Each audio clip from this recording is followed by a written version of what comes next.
একজন সাধারণ ব্যাংক কর্মকর্তা তার প্রেমিকাকে বাঁচানোর জন্য ব্যাংকের ভেতরে ছোট্ট একটা ক্রাইম করে, কিন্তু এরপরে সেই লোকটার জীবন এমনভাবে বদলে যায় যেটা সে কল্পনাও করতে পারেনি। সে একের পর এক ভয়ঙ্কর সব ক্রাইমের ভেতরে ফেসে যেতে থাকে।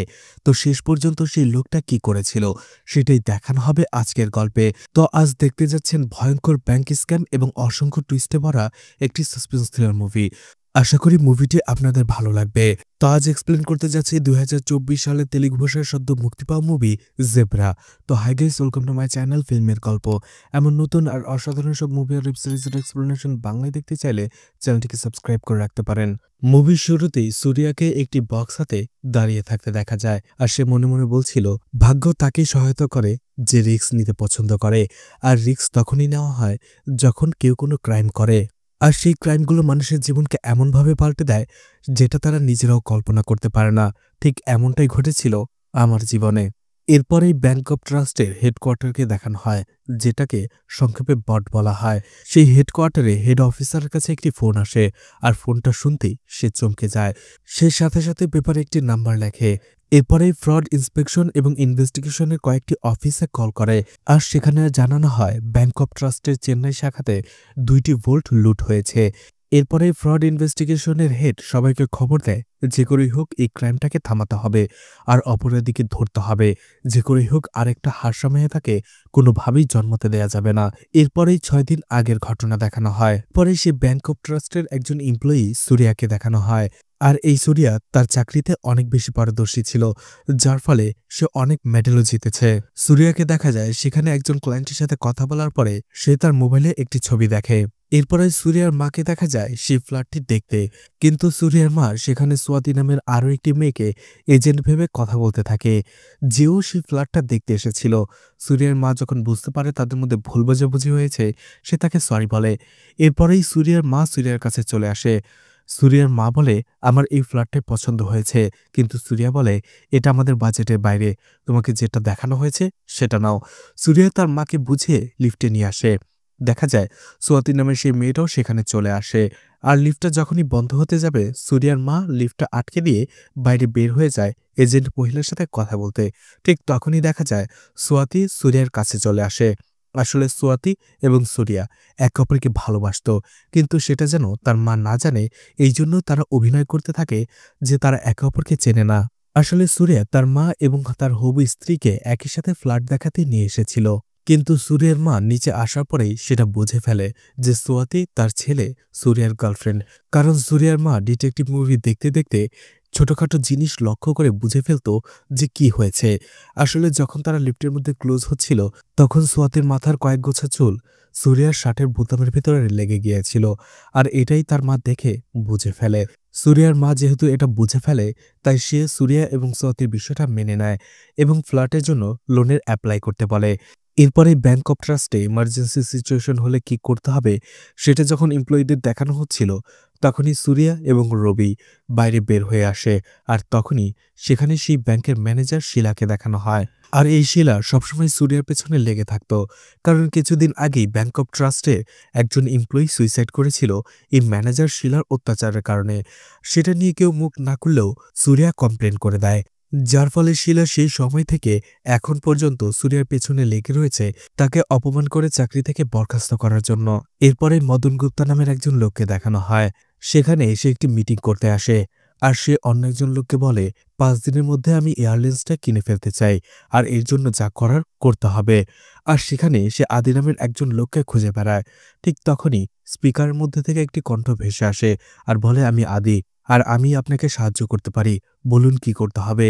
সেই মদন গুপ্তা বলে, আমাকে 1000 কোটি টাকা দিয়ে এয়ারলাইন্সটা কিনে দিতে হবে 5 দিনের মধ্যে। তখন আদি বলে, আপনারা নিজেরা কেন কিনতে পারছেন না? তখনই মদন গুপ্তার অ্যাসিস্ট্যান্ট বলে, আসলে মদন গুপ্তার কোম্পানিটা চায় না, তাই সে যদি এয়ারলাইন্সটা কিনতে চায় তাহলে সেটা অবৈধ হবে, বিভিন্ন আইনের মায়ের প্যাচে পড়ে যাবে। আদি বলে, ঠিক আছে, তাহলে সেই এয়ারলাইন্সটা আমি আপনাকে 800 কোটি টাকায় কিনে দেব, আর বিশ্বাস করুন এই কাজটা শুধুমাত্র আমিই করতে পারবো। তখন এটা শুনে অবাক হয়ে যায় মদন গুপ্তা, আর বলে, যদি তুমি এটা করতে পারো তাহলে বাকি 200 কোটি টাকা তুমি রেখে দেবে। কিন্তু আদি বলে, না, আমার 200 কোটি টাকা থেকে 1 টাকাও লাগবে না। আমি শুধু আপনার বসের সাথে অ্যাপয়েন্টমেন্ট নিতে চাই। কিন্তু মদন গুপ্তা বলে, আমিই বস। তখন আদি বলে, আমি জানি আপনার বসকে। আপনি শুধুমাত্র একজন প্রক্সি। আমি আপনার বসের সাথে অ্যাপয়েন্টমেন্ট চাই।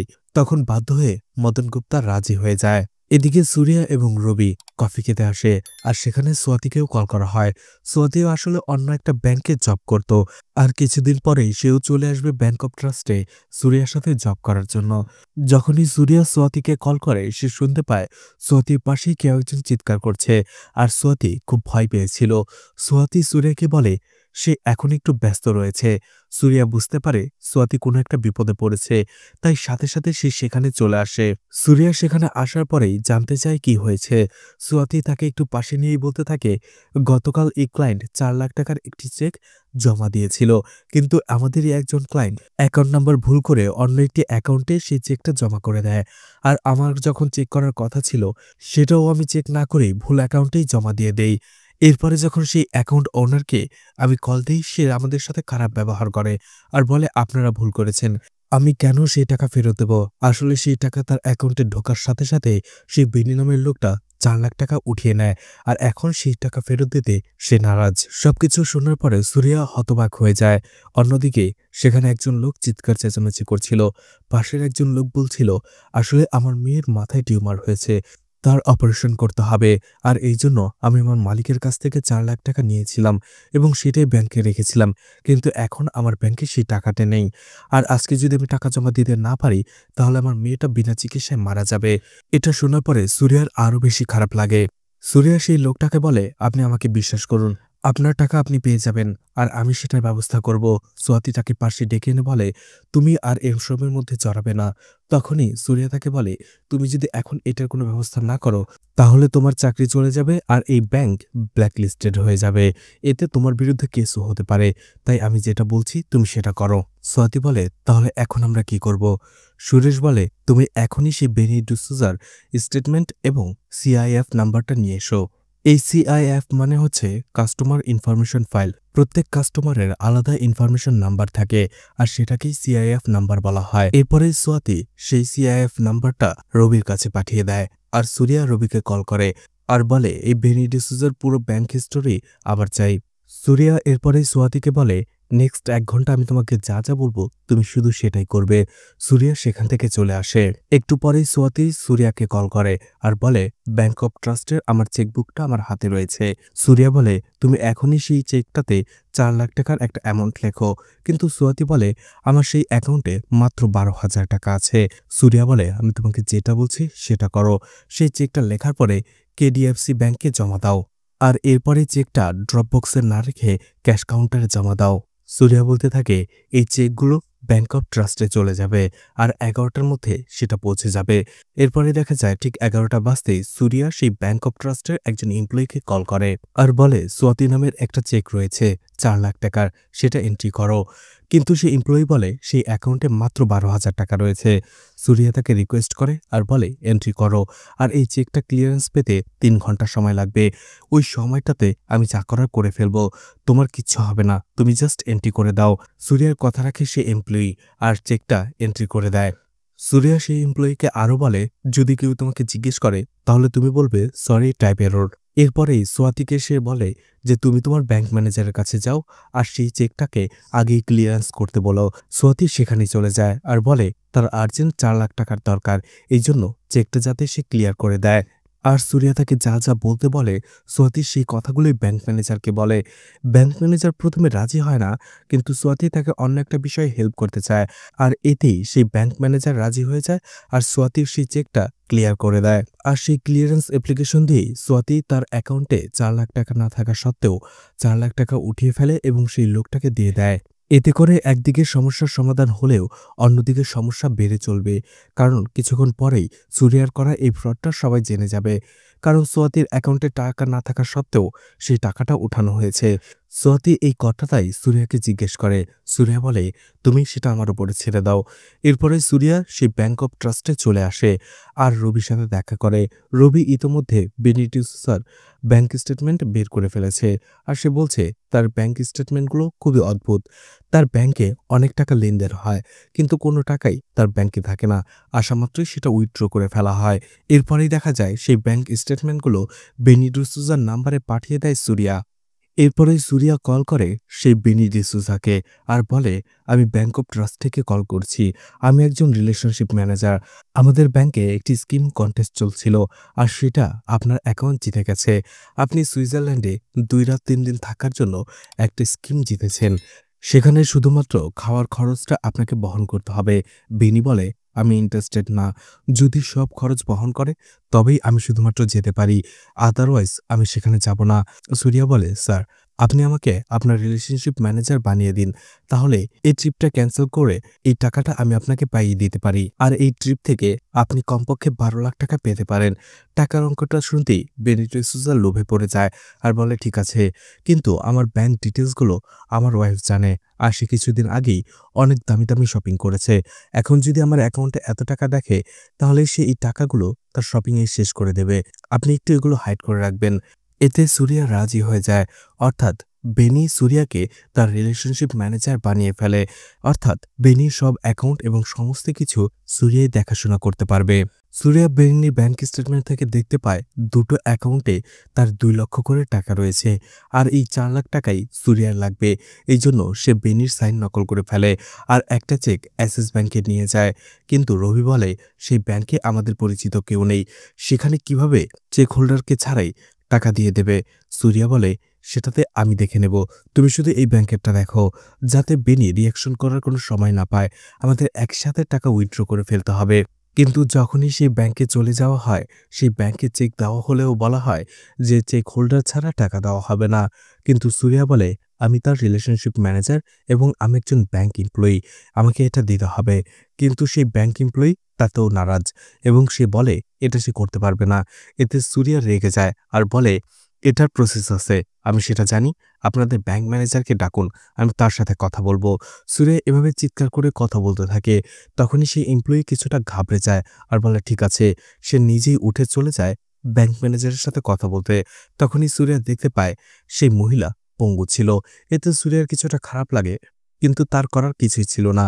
একটু পরেই সে মহিলা ফিরে আসে আর বলে, এইবারই শেষ, এর পরের বার নেক্সট টাইম এভাবে টাকা দেওয়া যাবে না। সুরিয়া বুঝতে পারে সে তার কাজটা করে ফেলেছে। সে রবিকে কল দেয় আর বলে ব্যাংক অব ট্রাস্ট থেকেও টাকা তুলে নিতে। আর তখনই ঠিক একই সাথে দুই ব্যাংক থেকে বেনির অ্যাকাউন্ট থেকে 4 লাখ টাকা উঠিয়ে ফেলা হয়। বেনি হুট করে এই টাকা উঠানোর এসএমএস একসাথে পায়। এরপরে সে সুরিয়াকে কল করে কিন্তু সুরিয়া তার কল ধরে না। অন্যদিকে সেই টাকা জমা দেওয়ার রিসিপ্টটা সে সোয়াতিকে দেয়। অর্থাৎ যে টাকাটা সে ইলিগ্যালভাবে উঠিয়েছিল সেটা আবারও জমা দেওয়া হয়েছে। তার মানে প্রবলেমটা সলভ হয়ে গেছে। এটা দেখার পরে সোয়াতি খুশি হয় এবং তাকে জড়িয়ে ধরে। এরপরে সে বেনিকে দেখা যায় একটা পেন নিলামে বেচে আর সেই পেনটা 5 কোটি টাকা বিক্রি হয়। অন্যদিকে সেই মদন গুপ্তা এয়ারলাইন্সটা দেখতে চলে আসে। এদিকে সূর্য যখন পরদিন ব্যাংকে চলে আসে, দেখা যায় একজন ইনভেস্টিগেশন অফিসার চলে আসে তার বিরুদ্ধে ইনভেস্টিগেশন করার জন্য, কারণ সেই বেনির অ্যাকাউন্ট থেকে সে অবৈধভাবে টাকা তুলেছে। কিন্তু সুরিয়া বলে, স্যার, বেনির অ্যাকাউন্ট থেকে 2 লাখ টাকা উইথড্র করেছি কারণ সেই ক্লায়েন্ট পারমিশন দিয়েছিল। কিন্তু সেই অফিসার বলে 2 লাখ নয়, বেনির অ্যাকাউন্ট থেকে 5 কোটি টাকা মিসিং। এটা শুনে অবাক হয়ে যায় সুরিয়া, কারণ সে তো মাত্র 2 ব্যাংক থেকে 4 লাখ টাকা উইথড্র করেছিল, তাহলে 5 কোটি টাকা কিভাবে মিসিং হলো। সেই অফিসার বলে বেনির অ্যাকাউন্ট থেকে 5 কোটি টাকা ট্রান্সফার করা হয়েছে ইন্ডিয়ান ব্যাংক অ্যাকাউন্টের একটি অ্যাকাউন্টে, আর সেই অ্যাকাউন্টটা তোমার নামে। সেই অ্যাকাউন্টটা দেখার পরে সুরিয়া আরো বেশি অবাক হয়ে যায়। অন্যদিকে সেই ব্যাংক ম্যানেজার শিলা একের পর এক সুরিয়াকে কথা শুনিয়ে যাচ্ছিল, বলছিল সে ফ্রড আর এই 5 কোটি টাকা দিয়ে সে কি করেছে এটা তাকে বলতেই হবে। এতে সুরিয়া রেগে যায়, কিন্তু সেই ইনভেস্টিগেশন অফিসার বলে, আগে তুমি আমার কথার জবাব দাও, এই অ্যাকাউন্টে কিভাবে 5 কোটি টাকা ট্রান্সফার হলো। এরপরে সুরিয়া সেই অফিসারকে জিজ্ঞেস করে, সেই ক্লায়েন্ট অর্থাৎ বেনিকে আমার নামে কমপ্লেন করেছে। সে অফিসার বলে, সে যদি কমপ্লেন করতো তাহলে তুমি এতক্ষণ জেলে থাকতে, কিন্তু প্রত্যেকটা ব্যাংকেরই একটা টার্মস রয়েছে যে কোনো ক্লায়েন্টের টাকাই তার অনুমতি ছাড়া কোনো ব্যাংকে ট্রান্সফার হওয়া যাবে না। তাহলে সেই টাকাটা কিভাবে ট্রান্সফার হলো সেটারই ইনকোয়ারি করছি আমরা। সুরিয়া বলে, ঠিক আছে, আর এই ব্যাংক অ্যাকাউন্টটা যে আমার নয় সেটা প্রমাণ করতে আমার কিছু সময় লাগবে। তখনই সে অফিসার বলে, যা করার এখানে বসেই করতে হবে। সুরিয়া রবিকে এসএমএস করে। এর কিছুক্ষণ পরেই সুরিয়ার নাম্বারে একটি প্রাইভেট নাম্বার থেকে কল আসে, কিন্তু সুরিয়া তখন টেনশনে ছিল, তাই সে কলটা ধরে না। একটু পরেই রবি সেখানে চলে আসে আর বলে, সুরিয়ার সেই ব্যাংক অ্যাকাউন্টটা অনেক আগে খোলা হয়েছিল আর সেটা অলরেডি ফ্রিজ হয়ে গেছে, আর সেটা ব্যাংক অফ ইন্ডিয়া থেকেই করা হয়েছে, আর এটার এভিডেন্সও রয়েছে। এতে রেগে যায় শিলা, কারণ সে সুরিয়াকে ফাঁসাতে চেয়েও ফাঁসাতে পারল না। সেই ইনভেস্টিগেশন অফিসার সুরিয়াকে সেখানেই কয়েকবার সিগনেচার করতে বলে। এরপরেই দুটো সিগনেচার সে মিলিয়ে দেখে আর দেখতে পারে এই কাজটা যারা করেছে সেটা সিগনেচার নকল করে করেছে, আর এতে সুরিয়া আপাতত বিপদমুক্ত হয়ে যায়। এরপরে সেই অফিসার সুরিয়াকে বলে, তুমি আজকেই বেনিকে আমার সামনে হাজির করবে, আর আজকের মধ্যে এই কেসটা আমি ক্লোজ করতে চাই। সুরিয়া বের হয়ে পড়ে বেনির উদ্দেশ্যে। ঠিক তখনই দেখা যায় রাস্তায় তাদের দুইজন লোক আটকে ধরে এবং তাদের মধ্যে দুইজন সুরিয়াকে সেখান থেকে উঠিয়ে নিয়ে আসে আর বলে, যখন তোমাকে কল করা হয়েছে সেই কলটা তুমি ধরতে শেখো। অর্থাৎ কিছুক্ষণ আগে সুরিয়ার নাম্বারে আসা সেই প্রাইভেট নাম্বার থেকে কলটা আসে এবং সুরিয়া না ধরাতেই তাকে এই কিডন্যাপটা করা হয়।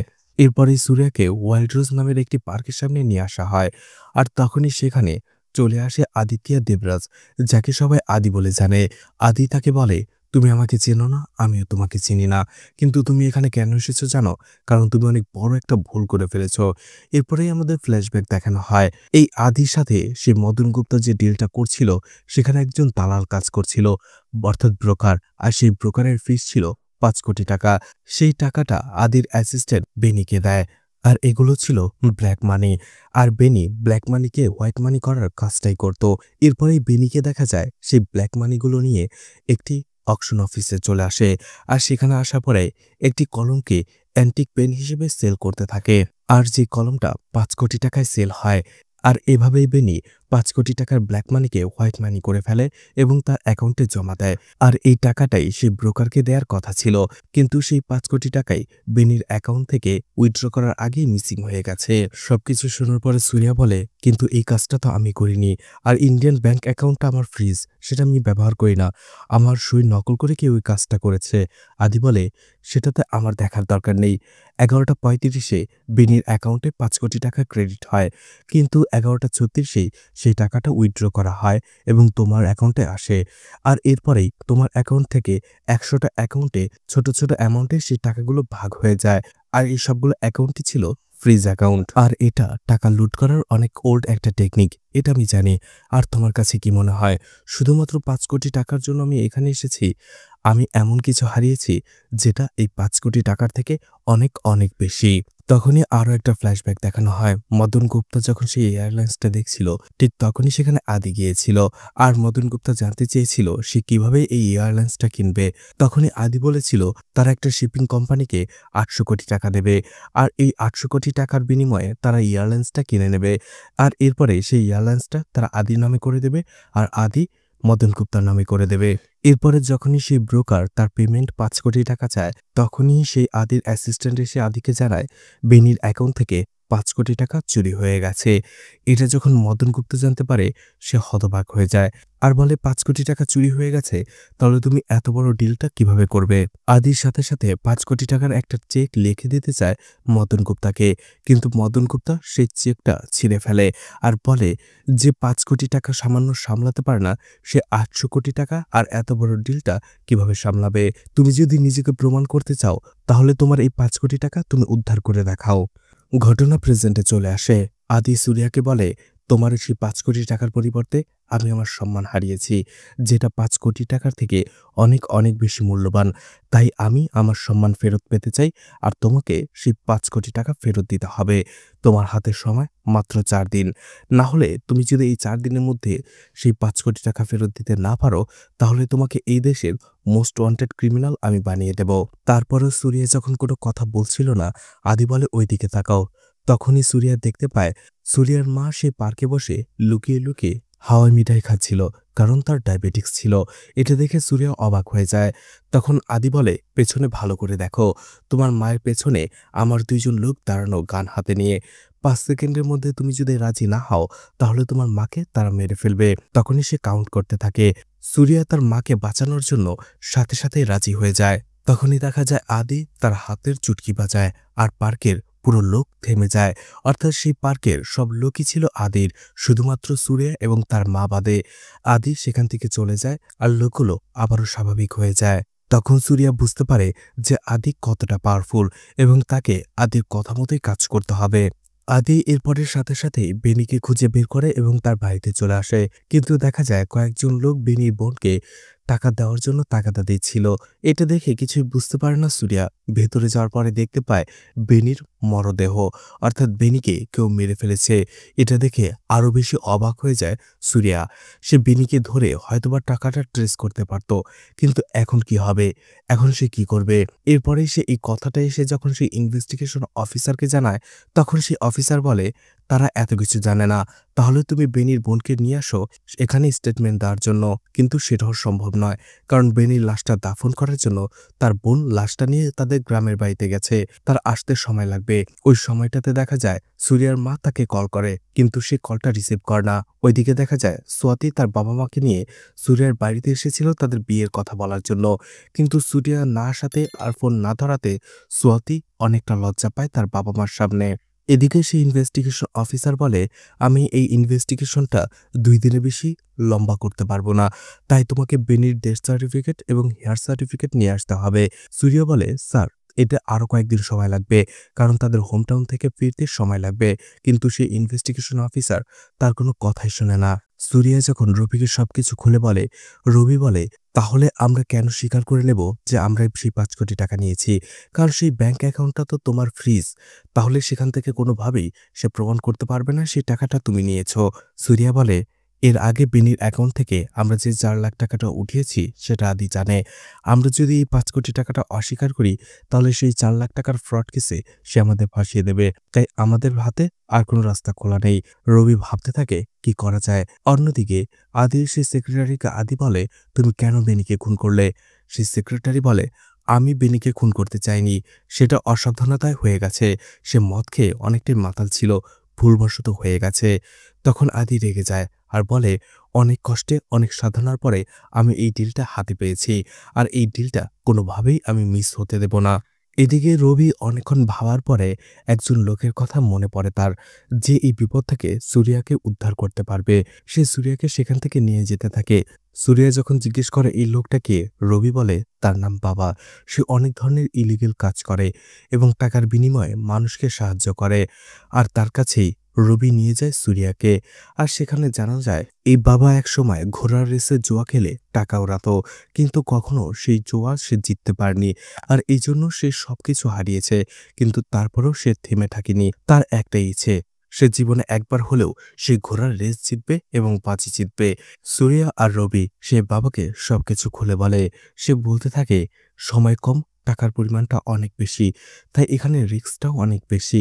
৩ দিন পরেই শেয়ার মার্কেটে অনেক বড় একটা ইভেন্ট আসবে, তাই যত পরিমাণ পারা যায় তত পরিমাণ টাকা অ্যারেঞ্জ করো।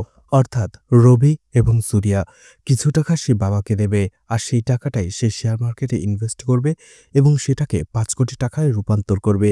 আর এর বেশি যে টাকাটা থাকবে সেটা বাবা তার কমিশন হিসেবে নেবে। সুরিয়ার কাছে তেমন কোনো টাকা ছিল না, এই জন্য ব্যাংক অফ ট্রাস্টের যেসব ফ্রিজ অ্যাকাউন্ট ছিল সেখানে যে পরিমাণ টাকাগুলো ছিল সেগুলো অ্যারেঞ্জ করার জন্য তার আইডিতে লগ ইন করার প্রয়োজন ছিল। আর এই জন্যই সে ব্যাংকে চলে আসে আর দেখতে পায় সেই ব্যাংকে সোয়াতিও আজকে জয়েন হয়ে গেছে। আর সোয়াতি রাগ করেছিল, কারণ সে তার বাবা মাকে নিয়ে সুরিয়ার বাড়িতে গিয়েছিল, কিন্তু সুরিয়া সেখানে যায়নি। সুরিয়া সেখানে এসে প্রথমে সোয়াতির রাগ ভাঙায় এবং সোয়াতিকে কৌশলে সেই ডেস্ক থেকে দূরে পাঠিয়ে দেয়, কারণ সেই ডেস্কে তখনও কবিতা নামের অন্য একটি মেয়ের আইডি লগ ইন করা ছিল। এরপরে দেখা যায় সুরিয়া সেই ডেস্কে বসে কবিতা নামের সেই মেয়েটির আইডিতেই ফ্রিজ অ্যাকাউন্টের লিস্টটা বের করে ফেলে এবং তাদের আইডিতে লগ ইন করার পারমিশনটাও নিয়ে নেয়।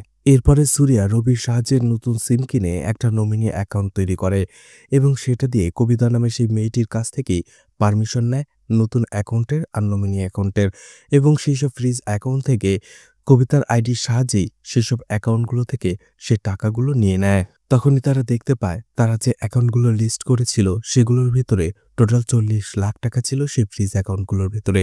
আর সেই অ্যাকাউন্টগুলোর একটা ছবি তুলে নেয় রবি।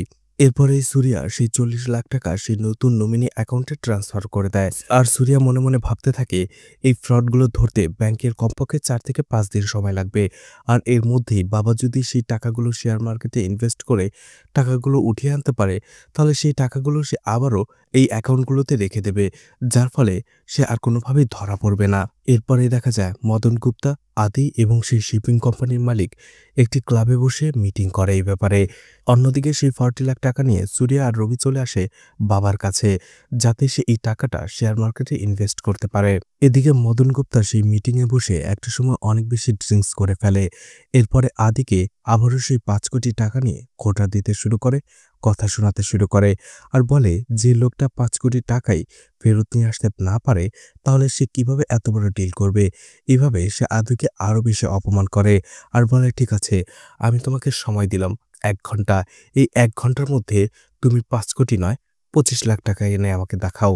আদির অ্যাসিস্ট্যান্ট সাথে সাথে কল করে সুরিয়াকে আর বলে, 1 ঘন্টার ভিতরে তুমি যদি 25 লাখ টাকা দিয়ে দিতে পারো, তাহলে সেই 5 কোটি টাকা তোমাকে আর দিতে হবে না। এটা শুনে সুরিয়া অনেক খুশি হয়ে যায় আর বাবাকে বলে সে এখন টাকা ট্রান্সফার করবে না। সাথে সাথে সেই 25 লাখ টাকা সে আদির অ্যাকাউন্টে ট্রান্সফার করতেই যাবে, ঠিক ওই সময়টাতে ব্যাংক অফ ট্রাস্ট থেকে আবারও তাকে কল করা হয়। তখনই সেই ফোন কল থেকে সুরিয়া জানতে পারে সোয়াতিকে সেই ইনভেস্টিগেশন অফিসার তার কক্ষে রেখেছে। তখনই সুরিয়ার মনে পড়ে সে কবিতার আইডি থেকে এইসব ফ্রিজ অ্যাকাউন্টগুলোতে অ্যাক্সেস করেছিল। আর কবিতা হয়তো এটা জানার পরে সোয়াতির নাম দিয়েছে, কারণ সোয়াতি তার আইডি দিয়ে কাজ করছিল তখন। এটা জানতে পেরে সুরিয়া বুঝতে পেরে যায় যে সোয়াতির সাথে আসলে কি হবে। এছাড়া আরও কিছু ফ্রিজ অ্যাকাউন্টে অ্যাক্সেস নেওয়ার সময় কবিতার আইডি না পেয়ে সে সোয়াতির আইডিটাই ইউজ করেছিল, যার ফলে সোয়াতি এতে ফেঁসে গেছে। আর এটা শুনে রবি তাকেও ধমকায় আর বলে, কিভাবে তুমি সোয়াতিকে এভাবে ফাঁসাতে পারো। তখনই সুরিয়া বুঝতে পারে যে এখন তাকে কি করতে হবে। সুরিয়া বুঝতে পারে একবার যদি সেই ইনভেস্টিগেশন অফিসার সেই ফ্রিজ অ্যাকাউন্টগুলোর ব্যালেন্স চেক করে এবং দেখতে পায় সেখানে কোনো টাকা নেই, তাহলে অবশ্যই সে সোয়াতিকে ধরবে। তাই রবি যে সেই ফ্রিজ অ্যাকাউন্টগুলোর ছবি তুলেছিল সেই অ্যাকাউন্টগুলো দেখে দেখে আবারও সেই টাকাগুলো সেই অ্যাকাউন্টে ট্রান্সফার করতে থাকে। অন্যদিকে সেই ইনভেস্টিগেশন অফিসারকে অন্য একজন অফিসার ডাকতে শুরু করে এবং বিভিন্নভাবে উত্ত্যক্ত করতে শুরু করে, যার ফলে সেই ইনভেস্টিগেশন অফিসার সাথে সাথে সেগুলো চেক করতে পারে না। আর এই সময়ের মধ্যে সুরিয়া সেই ফ্রিজ অ্যাকাউন্টগুলোতে সেই টাকাটা ট্রান্সফার করে দেয়, যার ফলে এই যাত্রায় সোয়াতি বেঁচে যায়। কিন্তু অন্যদিকে আদি সেই মদন গুপ্তার সামনে অপমানিত হয়, কারণ 1 ঘন্টা হয়ে যাওয়ার পরেও আদি সেই 25 লাখ টাকা দিতে পারে না। মদন গুপ্তা আদিকে নিয়ে মজা করতে থাকে, অনেক অপমান করে। এতে আদি রেগে গিয়ে মদন গুপ্তাকে মেরে ফেলতে যাবে। ঠিক সেই সময়টাতে আদির ছেলে সেখানে চলে আসে। আসলে স্কুল থেকে ফেরার সময় আদির ছেলে তার সাথে দেখা করতে চেয়েছিল, তাই তাকে এখানে নিয়ে আসা হয়। আর এই জন্য আদি তার ছেলেকে দিয়ে আটকে যায় সেখানে, যার ফলে সে আর মদন গুপ্তাকে মার না আর তার ছেলেকে নিয়ে সেখান থেকে চলে আসে। এদিকে সুরিয়া সোয়াতির সাথে ব্যাংকে দেখা করতে আসে। সোয়াতি তাকে জিজ্ঞেস করে যে তুমি এমনটা কেন করেছিলে। আসলে সুরিয়া যে এত বড় বিপদের মধ্যে ফেঁসে আছে সে সোয়াতিকে একবারও বলেনি। অন্যদিকে সে যে সোয়াতির জন্যই ফেঁসেছিল এটাও সে বলেনি। সোয়াতি অন্যদিকে তাকে ভুল বুঝে সেখান থেকে চলে আসে। আর এদিকে বারবার আদি কল করছিল সুরিয়াকে। সে সোয়াতির সাথে কথা বলাতে সে ফোনটাও রিসিভ করতে পারছিল না। আর ঠিক তখনই দেখা যায় সুরিয়ার অ্যাকাউন্টে একে একে বিভিন্ন জায়গা থেকে টাকা আসতে শুরু করে। আর সেই অ্যাকাউন্ট হোল্ডাররা সুরিয়াকে কল করতে থাকে আর বলে যে তাদের অ্যাকাউন্ট থেকে টাকাগুলো গায়েব হয়ে গেছে। আর সুরিয়া দেখতে পাচ্ছিল সেই টাকাগুলো তার অ্যাকাউন্টে এসে জমা হচ্ছে। এতে করে চারদিকে হইচই পড়ে যায়। পুরো ব্যাংকের মানুষ সবাই জেনে যায় যে সুরিয়ার অ্যাকাউন্টে এক একে টাকা চলে আসছে আর সবাই তাকে ফ্রড ভাবতে শুরু করে। এদিকে আদির অ্যাসিস্ট্যান্ট তার কাছে এসে বলে সেই মদন গুপ্তা শিপিং কোম্পানির সেই মালিকের সাথে সরাসরি এই ডিলটা করতে চাইছে, তার মানে আদি এই প্রজেক্টটা হাতছাড়া করে ফেলছে। এতে আদি প্রচণ্ড রেগে যায়। অন্যদিকে আদির ছেলে ঘুমাচ্ছিল না, এজন্য আদি তার ছেলেকে একটি গল্প শোনাতে থাকে, তার নিজের গল্প। আদি ছোটবেলায় ফুটপাতেই শুয়ে থাকত, কারণ তার বাবা মা ছিল না, এতিম ছিল। তখনই সেখানে একটি খুন হয়। আর যে গ্যাংয়ের লোকেরা খুন করছিল তাদের মধ্যে একজন আদিকে দেখতে পায়। আর সেই লোকটাই আদিকে বড় করে তোলে, যে একসময় সেই গ্যাংয়ের লিডার হয়ে যায়। আর সেই লোকটার মেয়েকেই আদি প্রথমবার দেখে পছন্দ করে ফেলে। তারা একে অপরকে ভালোবেসে বিয়ে করে। আর একটা সময় তাদের সুখের সংসারও হয়। এরপরে হঠাৎ করেই যখন অন্য গ্যাংয়ের লোকেরা আদির উপরে একদিন রাস্তায় আক্রমণ করতে যাবে, আদির নিচে নামতেই যাবে, তখনই তার স্ত্রী আরাধনা তাকে বলে, তুমি যেও না, তোমার সাথে আমার কথা আছে। তখন সে আদিকে বলে সে প্রেগনেন্ট। এতে আদি অনেক খুশি হয়ে যায়।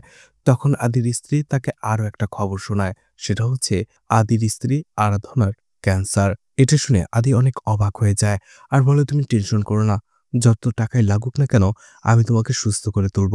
কিন্তু আরাধনা বলে, তুমি সেটা পারবে না, কারণ ক্যান্সারের ফাইনাল স্টেজ আমি, আর কিছুদিন পরেই মারা যাব। এখন আমি এই বাচ্চাটাকে কি করব? পৃথিবীতে আনবো নাকি মেরে ফেলবো? কারণ ও পৃথিবীতে আসলে মা হারা ওকে বাঁচতে হবে। আদি তখন বুঝতে পারে না সে কি করবে, কিন্তু তারপর সে তার স্ত্রী আরাধনাকে কথা দেয় সেই ছেলেটাকে সে কখনো মায়ের অভাব বুঝতে দেবে না। আর সে এই সব কিছু সে এমন জায়গায় চলে যাবে যেখানে তার ছেলের উপরে কোনো বিপদ হবে না। আর এই জন্যই আদি তার রাজত্ব ছেড়ে চলে এসেছিল। কিন্তু অনেকেই তাকে বাধা দেওয়ার চেষ্টা করেছিল। আদি সবাইকে সেখানে মেরে ফেলে সেখান থেকে চলে এসেছিল। আদি সেখানকার নাম ছিল ঢালি। ঢালি বলেই সবাইকে জানতো। আদি তার রাজ্য ছেড়ে নতুন এক জগতে চলে আসে, যেখানে তার নিজের নাম রাখে আদি। আর এই কথাগুলোই সে গল্প আকারে তার ছেলেকে বোঝাচ্ছিল। এদিকে সেই ব্যাংক অফ ট্রাস্টে ইনভেস্টিগেশন অফিসার এবং অন্য একজন পুলিশ অফিসার আসে আর এই বিষয়ে কথা বলতে থাকে আর বলে এটা একটা ন্যাশনাল ইস্যু হয়ে যেতে পারে। আর এটা যদি জানাজানি হয় তাহলে ব্যাংক অফ ট্রাস্টে সুনাম নষ্ট হবে, তাই কেসটা গোপন রাখতে হবে। আর এই জন্য সুরিয়াকে তারা অ্যারেস্ট না করে সবকিছু রেখে বাড়ি পাঠিয়ে দেয়। এদিকে সুরিয়া বুঝতে পারে যে এই কাজটা আদির, কারণ সে বলেছিল তার কল না ধরলে বা তার শর্তে রাজি না হলে এই ধরনেরই ভয়ঙ্কর কিছু হতে পারে। আর সেটাই হয়েছে। সুরিয়া আদির সাথেও যোগাযোগ করতে পারছিল না, কারণ সেখানে তার কাছ থেকে তার ফোনটা নিয়ে নেওয়া হয়েছে। সুরিয়াকে যখন বাসায় নামিয়ে দেওয়া হয়, সুরিয়া তার মায়ের সাথে কথা বলে, কিন্তু সুরিয়া তার মাকে একবারও জানতে দেয় না যে তার সাথে কি হয়েছে। সেখানে এসে সে তার মাকে ইনসুলিন দেয় ডায়াবেটিক্সের। কিছুক্ষণ পরেই সুরিয়ার মায়ের কাছে একটি কল আসে আদির কাছ থেকে। আর আদির নামটা শুনতেই সুরিয়া দৌড়ে চলে আসে, ফোন ধরে। আদি সুরিয়াকে বলে, তোমাকে বলেছিলাম ফোন ধরতে, তুমি ফোন না ধরে অনেক বড় ভুল করেছো। আর এখন সেই ভুলের মাসুল তোমাকে দিতে হবে। একটু আগে তুমি তোমার মাকে যে ইনসুলিনটা দিলে সেটা কি সত্যি ইনসুলিন ছিল নাকি অন্য কিছু, সেটা চেক করে দেখেছো? এটা শুনতেই সুরিয়া অনেক ভয় পেয়ে যায়। সে তার মায়ের কাছে যায় আর দেখতে পারে তার মা ফ্লোরে পড়েছিল।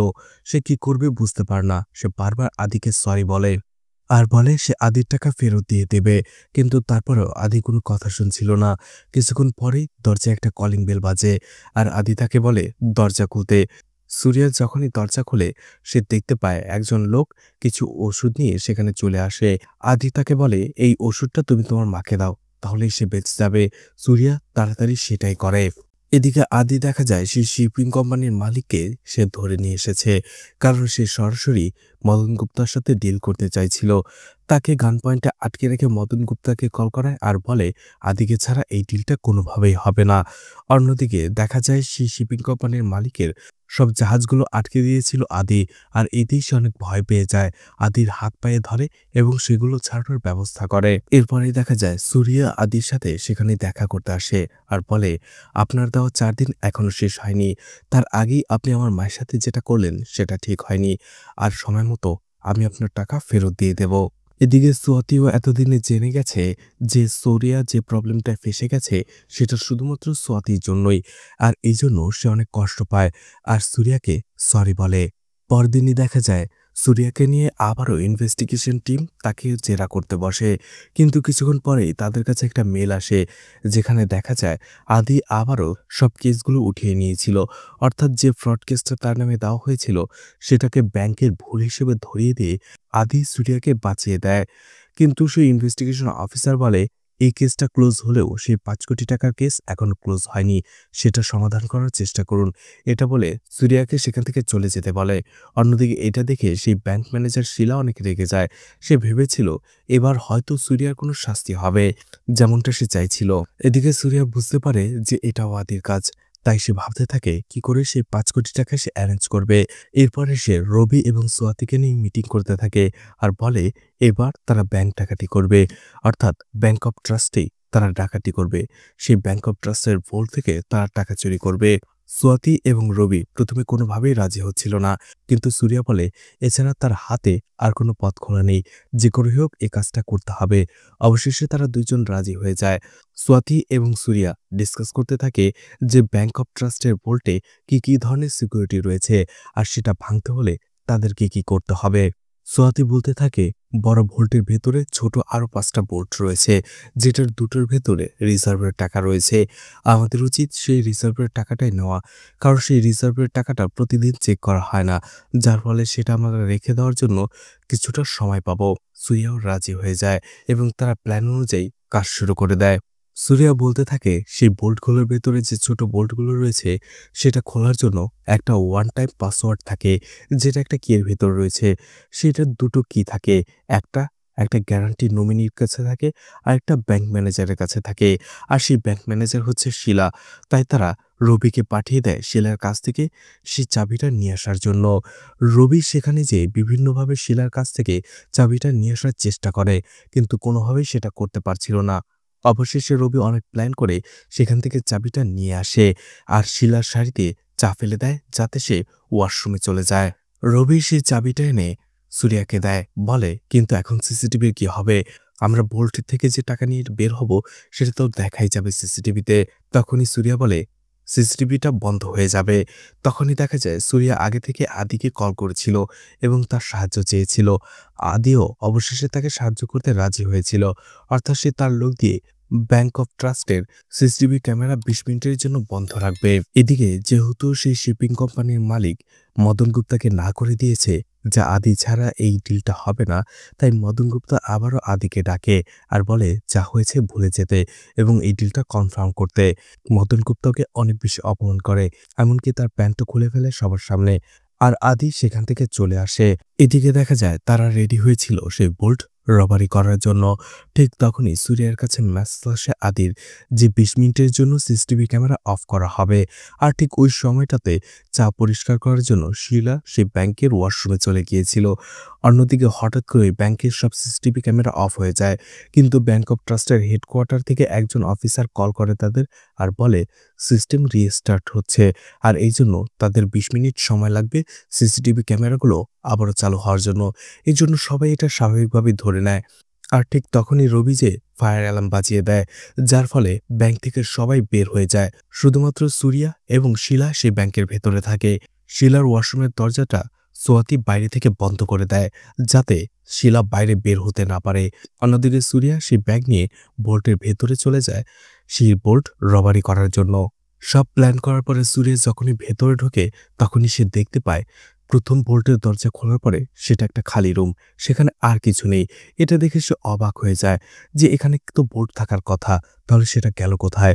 অন্যদিকে সোয়াতি এবং রবি যখন এটা শুনতে পায় তারাও অবাক হয়ে যায়। একটা সময় সোয়াতির মনে পড়ে যে এটা একটা ফায়ার শিল্ড, কারণ তারা ফায়ার অ্যালার্ম বাজানোর মাধ্যমে ব্যাংকের সব লোককে বাইরে বের করে দিয়েছিল। কিন্তু সেই ফায়ার অ্যালার্ম বাজানোর সাথে সাথে এই বোল্টের ভেতরে ফায়ার শিল্ড তৈরি হয়, অর্থাৎ কাঠের একটা রুম তৈরি হয় সেই ভোল্টের আগে, যেখান থেকে সেই ভোল্টটাকে কোনোভাবেই দেখা যায় না। সোয়াতি বলে এখন সেই ফায়ার শিল্ডটা একমাত্র রিমুভ হবে শুধুমাত্র যদি আমরা ফায়ার অ্যালার্মটা বন্ধ করতে পারি। এটা শুনে সুরিয়া সোয়াতিকে বলে তুমি এখনই সিসিটিভি কন্ট্রোল রুমে চলে যাও, সেখানে ফায়ার অ্যালার্ম বন্ধ করার একটা চাবি রয়েছে, সেটা দিয়ে ফায়ার অ্যালার্ম বন্ধ করো। সোয়াতি ভয়ে ভয়ে সেখানে যায় আর অনেক কষ্টে সেই ফায়ার অ্যালার্মটা বন্ধ করে, যার ফলে ফায়ার শিল্ডটা রিমুভ হয়ে যায় আর এতে সুরিয়া ভেতর ঢুকে যায়। আবার সাথে সাথে সোয়াতি সেই ফায়ার অ্যালার্মটা অন করে দেয় যাতে কেউ সন্দেহ না করে। ঠিক ওই সময়টাতে ব্যাংক অফ ট্রাস্টের একজন সিকিউরিটি অফিসার সেই ভোল্ট খুলে ভেতরে ঢোকে, কারণ সে দেখতে চাইছিল যে কেন ফায়ার অ্যালার্মটা বাজছে। কিন্তু তার ঠিক আগ মুহূর্তেই সুরিয়া সেইটার ভেতর ঢুকে গিয়েছিল, যার ফলে সেই অফিসার তাকে আর খুঁজে পায় না এবং সেখান থেকে সে কোনো কিছু হয়নি ভেবে চলে আসে। এরপরে লোকটা সেখান থেকে চলে যাওয়ার পরে সুরিয়া সেই ব্যাংক অফ ট্রাস্টের মেন ভোল্টের ভেতরে ঢুকে যায় সেই ওয়ান টাইম পাসওয়ার্ডটা ব্যবহার করে। আর সেটার ভেতরে 5টা ভোল্ট ছিল, যেটার চাবি চাবি দুটো সুরিয়া নিয়ে এসেছিল, কিন্তু চাবি দিয়ে ভল্ট খোলার পরে সে অবাক হয়ে যায়, কারণ সেই রিজার্ভ ভল্টে কোনো টাকাই ছিল না, বরং ছোট আরও একটি ভল্ট ছিল। এটা দেখে দুজনেই অবাক হয়ে যায়, সোয়াতি এবং রবি। তারা ভাবতে থাকে এই ভল্ট কি করে আসলো, আর এটার পাসওয়ার্ডই বা কি হবে। তখনই সুরিয়া হঠাৎ করেই খেয়াল করে যে সেই ভল্টের পেছনে একটা দরজা রয়েছে। সেটা খুলতে সেখানে সে টাকাগুলো পেয়ে যায়, আর সুরিয়া সেই টাকাগুলো ব্যাগে ভরে আবারও বাইরে চলে আসে। আর ঠিক একই রকমভাবে ফায়ার অ্যালার্মটা অফ করে ফায়ার শিল্ডটা রিমুভ করে বাইরে বের হয়ে আসে। এদিকে ব্যাংক অফ ট্রাস্টের সিসিটিভি ক্যামেরা অন হওয়ার, অর্থাৎ সে ২০ মিনিট শেষ হওয়ার আর মাত্র কয়েক সেকেন্ড বাকি ছিল। সুরিয়া যখনই টাকার ব্যাগগুলো নিয়ে বাইরে বের হতে যাবে, তখনই একটা ব্যাগ ছিঁড়ে সেই টাকাগুলো পড়ে যায় সেখানে, কারণ সেই ব্যাগটা রবি দিয়েছিল, যেটা ছিল অনেক পুরনো। এটা দেখে সুরিয়া হতবাক হয়ে যায়। এই কয়েক সেকেন্ডে টাকাগুলো সে কিভাবে উঠাবে। এরপরে সবাই যখন সেই ব্যাংকের ভেতরে ঢুকে যায়, তারা একটা জিনিস দেখে অবাক হয়ে যায় যে সবাই ব্যাংকের বাইরে থাকলেও শুধুমাত্র সেই ব্যাংক ম্যানেজার শিলাই এতক্ষণ ব্যাংকের ভেতরে ছিল। অন্যদিকে সুরিয়া আসলে সেই ব্যাংকের ভেতরে সবাই আসার আগেই টাকাগুলো কোথাও সরিয়ে ফেলেছিল। তখনই দেখা যায় সেই ইনভেস্টিগেশন অফিসার চলে আসে আর বলে, ৫ কোটি টাকার কেসটা যেহেতু এখন সমাধান হয়নি, তাই কালকে নতুন অফিসার নিয়োগ দেওয়া হয়েছে, যে সেই ম্যানেজার শিলার অনেক কাছের লোক, তাই তুমি সাবধানে থেকো। সেই লোকটা সেখান থেকে চলে যাওয়ার পরে সোয়াতি এবং রবি সুরিয়াকে জিজ্ঞেস করে টাকাটা কোথায়। তখনই সুরিয়া দেখিয়ে দেয় একটা ময়লার ব্যাগ। আসলে সুরিয়া তখন তাড়াতাড়ি করে ময়লার ব্যাগের ভেতরে টাকাগুলো ভরে দিয়েছিল। টাকাগুলোকে ময়লার বস্তা ভেবে বাইরে ফেলে দিয়ে আসে। এরপরে দেখা যায় সুরিয়া এবং রবি সেই টাকাগুলো নিয়ে বাবার কাছে চলে আসে। বাবা বলে, তুমি টেনশন করো না। সুরিয়া জানতে চায় সে এই কাজটা কিভাবে করবে। তখনই বাবা তাকে একটা শপে নিয়ে যায়, যেখানে অনেক নকল সার্টিফিকেট তৈরি করা হয়। ঠিক তখনই প্রায় ৪০ বছর আগে সুরিয়ার বাবার নামে একটা শেয়ার বন্ড তৈরি করে বাবা, আর সেখানে সেটা ১ লাখ টাকার একটা বন্ড তৈরি করে, যেটা ৪০ বছরের পরে ৭ কোটি টাকারও বেশি মূল্যের হয়। আর সেটাই বাবা বিভিন্নভাবে সিগনেচার করিয়ে সেটাকে আসল বানিয়ে ফেলে। এছাড়া একজন লোককে দিয়ে শেয়ার মার্কেটে সেটা এন্ট্রিও করে ফেলে। আর এভাবেই বাবা সেই শেয়ার মার্কেটে পুরাতন ৪০ বছরের সেই শেয়ারটা বিক্রি করে সুরিয়া এবং রবির টাকাটা উঠিয়ে দেবে। এটা দেখে সুরিয়া তো অবাক হয়ে যায়।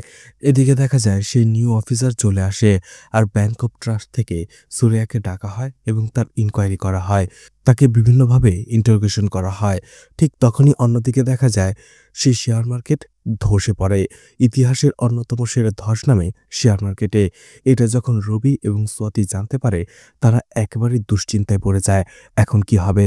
তারা তো ব্যাংক রবারির কেসে একেবারে ফেঁসে যাবে। এদিকে দেখা যায় মদন গুপ্তা আদির উপরে প্রতিশোধ নেওয়ার জন্য তার অ্যাসিস্ট্যান্টকেই কিডন্যাপ করে নেয়, আর এটা ফোন করে সে আদিকে বলে। অন্যদিকে সুরিয়া যখন বাবাকে কল করে, বাবা বলে মার্কেট ক্র্যাশ হওয়ার ঠিক আগ মুহূর্তে সে সব শেয়ার বিক্রি করে দিয়েছিল, যার ফলে তাদের টার্গেট পূরণ হয়ে গেছে, আর এতে সবাই খুশি হয়ে যায়। এদিকে আদি জানতে পারে তার অ্যাসিস্ট্যান্টকে যখন কিডন্যাপ করা হয়েছে, ঠিক সেই একই গাড়িতে আদির ছেলেও ছিল। যদিও এটা মদন গুপ্তা জানত না, কিন্তু সেই গাড়ির ভেতরেই আদির ছেলে লুকিয়েছিল। আদি সেই প্রতিশোধ নেওয়ার জন্য সেদিকে যেতে থাকে। অন্যদিকে বাকি বোল্টে রেখে দেওয়ার জন্য সে ২.৫ কোটি টাকা নিয়ে যখনই রবি ফিরে আসছিল, সে দেখতে পায় কয়েকজন লোক তাকে ফলো করছিল, অর্থাৎ তার টাকা ছিনতাই করার জন্য। এদিকে সোয়াতি দেখতে পায় বেনির বোন এবং তার ওয়াইফ ব্যাংকে চলে এসেছিল বেনির ডেথ সার্টিফিকেট এবং হায়ার সার্টিফিকেট নিয়ে, আর সেটা তারা সেই ইনভেস্টিগেশন অফিসারকে দেয় আর বলে বেনির অ্যাকাউন্ট থেকে যে টাকাটা সরিয়ে গিয়েছিল সেটা তার ওয়াইফের অ্যাকাউন্টে গিয়েছিল। এটা দেখার পরে তারা সবকিছু সেখানে ক্লোজ হয়ে যায়, অর্থাৎ সুরিয়ার নামে যে ইনভেস্টিগেশনটা চলছিল সেটা বন্ধ হয়ে যায়। আর এখানে আমরা অবাক করার মতো একটা টুইস্ট দেখতে পাই। বেনির চেকটা রিলেশনশিপ ম্যানেজার হিসেবে টাকা উইথড্র করার জন্য সেখানে যে ব্যাংক কর্মকর্তা ছিল, সেই পঙ্গু মহিলাই হচ্ছে বেনির ওয়াইফ। সুরিয়া সেই দিন যখন বেনির অ্যাকাউন্ট থেকে ২ লাখ টাকা তুলতে গিয়েছিল, তাকে দেখার পরেই বেনির ওয়াইফ বুঝতে পেরেছিল যে সুরিয়া এখানে কিছু একটা গোলমাল করছে। এই জন্য বেনির ওয়াইফ সেখানে গিয়ে বেনির বোনের সাথে কথা বলে এবং বিষয়টা বুঝে নেয়, এবং তখন তারা সুরিয়ার অ্যাকাউন্ট ব্যবহার করেই বেনির অ্যাকাউন্ট থেকে ৫ কোটি টাকা গায়েব করে নেয়। অর্থাৎ বেনির অ্যাকাউন্ট থেকে যে ৫ কোটি টাকা গায়েব হয়ে গিয়েছিল, সেটা তার স্ত্রী আর বোন মিলেই করেছিল। তারাই সুরিয়াকে এই কেসে ফাঁসিয়ে দিয়েছিল। এদিকে সুরিয়া খবর পেয়ে রবিকে বাঁচানোর জন্য সেদিকে আসছিল। অন্যদিকে আদি সেখানে চলে আসে আর মদন গুপ্তার লোকেরা তার উপরে হামলা করে। এদিকে সুরিয়া যেখানে যাচ্ছিল সেখানেও কিছু লোক তার উপরে হামলা করে, কিন্তু আদির 2জন লোক সেখানে চলে আসে আর সুরিয়াকে বলে যে, তুমি তোমার কাজে যাও, আমরা এদের দেখছি। এদিকে দেখা যায় রবিকে সেই লোকগুলোর হাত থেকে বাঁচানোর জন্য সুরিয়ার আগে বাবা সেখানে চলে আসে আর বলে, এটা আমার এরিয়া, আমার পারমিশন ছাড়া কোনো লোককে তোমরা এভাবে চিন্তাই করতে পারো না। সে তাদের সাথে ফাইট করতে শুরু করে, কিন্তু কোনোভাবেই বাবা এবং সুরিয়া রবির কাছ থেকে সেই ব্যাগগুলো বাঁচাতে পারে না। সেই ছিনতাইকারীগুলো রবির কাছ থেকে সেই টাকার ব্যাগ নিয়ে যায়, কিন্তু পরে দেখা যায় সেটা আসলে আসল টাকার ব্যাগ ছিল না। আসল টাকার ব্যাগ বাবার এক সহকারী আগেই ব্যাংকের কাছে পৌঁছে দিয়েছিল ময়লার ব্যাগ হিসেবে। এদিকে দেখা যায় মদন গুপ্তার সব লোককে মেরে আদি মদন গুপ্তাকে মারতে যাবে, ঠিক তখনই মদন গুপ্তার বস সেখানে চলে আসে। অন্যদিকে সে ম্যানেজার শিলারই একজন লোক সুরিয়া, রবি এবং সোয়াতির প্ল্যান সম্পর্কে অনেকটা জেনে ফেলেছিল। সে কিছু কথা শুনে ফেলেছিল, এই জন্য সে শিলাকে বলে, হয়তো তারা বোল্টের ভেতরে কিছু করেছে, আমাদের বোল্ট চেক করা দরকার। এদিকে দেখা যায় মদন গুপ্তার সেই বস আর কেউ নয়, সেখানকার সেন্ট্রাল মিনিস্টার। সে এসে আদিকে বলে, আমার মেয়ে তার 14তম জন্মদিনে একটা এয়ারলাইন গিফট চেয়েছে, আর আমি যদি সেটা তাকে দিতে না পারি তাহলে আমি কেমন বাবা হলাম, আর এই জন্যই আমার এই এয়ারলাইন্সটা চাই। সেই সিএম তাকে জিজ্ঞেস করে, আমি শুনলাম তুমি এই ডিলের পরিবর্তে আমার সাথে দেখা করতে চেয়েছ, কেন? তখনই তার আগের কথা মনে হয়। আসলে আদি তার স্ত্রীকে কথা দিয়েছিল সে তার ছেলেকে এমন একটা জায়গায় নিয়ে যাবে যেখানে তার উপরে কেউ থাকবে না, সে সবথেকে বেশি পাওয়ারফুল লোক থাকবে, যাতে করে তার ছেলের সবটুকু নিরাপত্তা সে দিতে পারে। আর এই জন্যই সেখানে এত বড় বিজনেসম্যান হওয়া সত্ত্বেও সেই সেন্ট্রাল মিনিস্টারের সাথে এই ডিলটা করতে চেয়েছিল, যাতে করে এই সেন্ট্রাল মিনিস্টারকে সে তার নিজের হাতে নিয়ে নিতে পারে। আদি সেই সেন্ট্রাল মিনিস্টারকে অফার করে সে তার সাথে কাজ করবে, আর তার বিনিময়ে এই ইলেকশনের যত টাকা সে সব তাকে দেবে, 8,000 কোটি টাকা।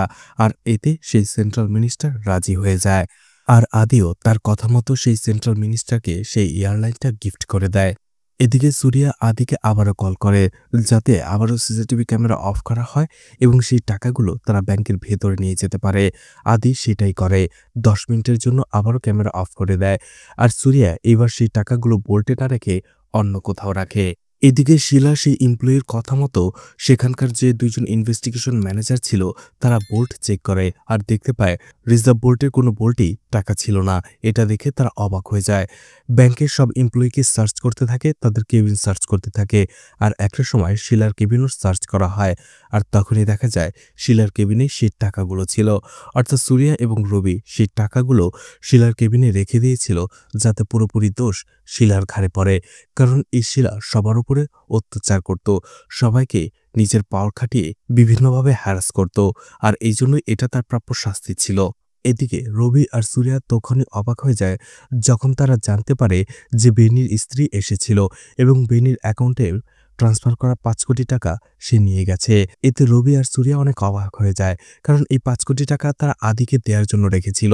এটা যখন সুরিয়া জানতে পারে সে হতবাক হয়ে যায়, এখন সে কি করবে? কিন্তু দেখা যায় 5টা 30-এর মধ্যে, অর্থাৎ আদির ডেডলাইনের মধ্যেই তার অ্যাকাউন্টে সে 5 কোটি টাকা চলে আসে। এরপরেই আদি দেখা করতে চলে আসে সুরিয়ার সাথে আর বলে, তোমার কথা রাখার জন্য ধন্যবাদ। আর সুরিয়াও আদিকে ধন্যবাদ জানায় তার কথা রাখার জন্য। এরপরে আমাদের ফ্ল্যাশব্যাক দেখানো হয়, আসলে যেদিন বেনি মারা যায় আর যখন সুরিয়া তাকে দেখতে আসে তখনই সে বেনির স্ত্রীকে দেখে ফেলে আর বুঝে যায় যে সেই ব্যাংক কর্মকর্তা বেনির স্ত্রী এবং সেই এই কাজটা করেছে।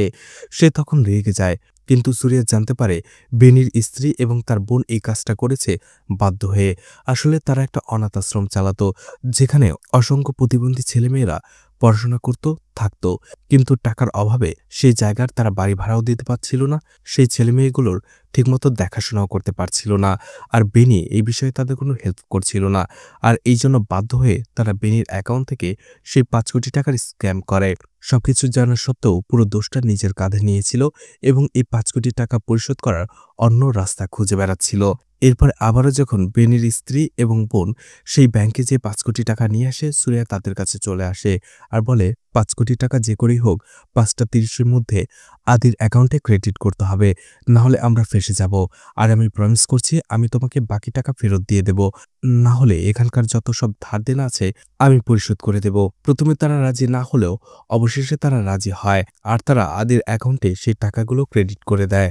এছাড়া সুরিয়া এতদিন যে প্ল্যানগুলো করেছিল সেখানে বিনির স্ত্রী এবং তার বোনও সামিল ছিল।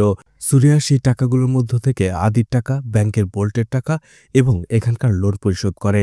আদি যখন এটা জানতে পারে, সে তার ছেলের দেওয়া একটি উপহার নিয়ে সুরিয়ার কাছে চলে আসে। আদি বলে, আসলে এই টাকার বিনিময়ে আমি যে সম্মানটা হারিয়েছিলাম সেটা ফিরে পেয়েছি।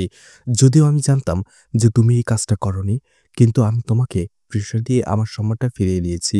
আর এরপরে আমি যখন তোমার আসল সত্যতা জানতে পেরেছি, তোমাকে সাহায্য না করে আমি থাকতে পারিনি। এরপরে আদি তার বন্ধুত্বের হাত বাড়ায় সুরিয়ার দিকে আর বলে, যদি তোমার কখনো কোনো সাহায্যের প্রয়োজন হয় তুমি আমাকে বলবে, আমি তোমাকে সাহায্য করব। আর এরপরেই আদির দেওয়া ছোট্ট একটা গিফট সুরিয়াকে দিয়ে সে সেখান থেকে চলে যায়। আর সুরিয়াও মুভির শুরুতে দাঁড়িয়ে এখানটাই কথা বলছিল। অন্যদিকে ব্যাংক অব ট্রাস্টের বোল্টের যে টাকাগুলো শিলার কাছে পাওয়া গিয়েছিল তার দায়ে তাকে অ্যারেস্ট করা হয়। এই জন্যই সে ফ্রড ইনভেস্টিগেশন টিমগুলোকে খবর দেওয়া হয়েছিল, যেটা মুভির শুরুতে দেখানো হয়েছিল। এদিকে দেখা যায় সোয়াতি এবং সুরিয়া বিয়ে করে ফেলে। অন্যদিকে অবশেষে বাবা সেই ঘোড়ার রেসটা জিতে যায়, যেটা তার জীবনের একমাত্র স্বপ্ন ছিল। আর এখানেই মুভিটা শেষ হয়ে যায়। তো মুভিটি আপনাদের কেমন লেগেছে কমেন্ট করে জানাতে পারেন। ভিডিওটি ভালো লাগলে লাইক, কমেন্ট, শেয়ার করে পাশে থাকতে পারেন। এছাড়া ভিডিওটি ভালো লাগলে চ্যানেলটিকে সাবস্ক্রাইব করে রাখতে পারেন। আর নতুন ভিডিওর নোটিফিকেশন পেতে চাইলে বেল বাটনটি অন করে রাখতে পারেন। এছাড়া আমার ফেসবুক পেজ এবং ইনস্টাগ্রাম আইডিটি ফলো দিয়ে রাখতে পারেন। যে কোনো প্রয়োজনে সেখান থেকে আমার সাথে কন্ট্যাক্ট করতে পারেন। ভিডিওটি এতক্ষণ ধৈর্য ধরে দেখার জন্য ধন্যবাদ। পুরো ভিডিওতে কোথাও কোনো ভুল হলে ক্ষমাস্বরূপ দৃষ্টিতে দেখবেন আশা করি।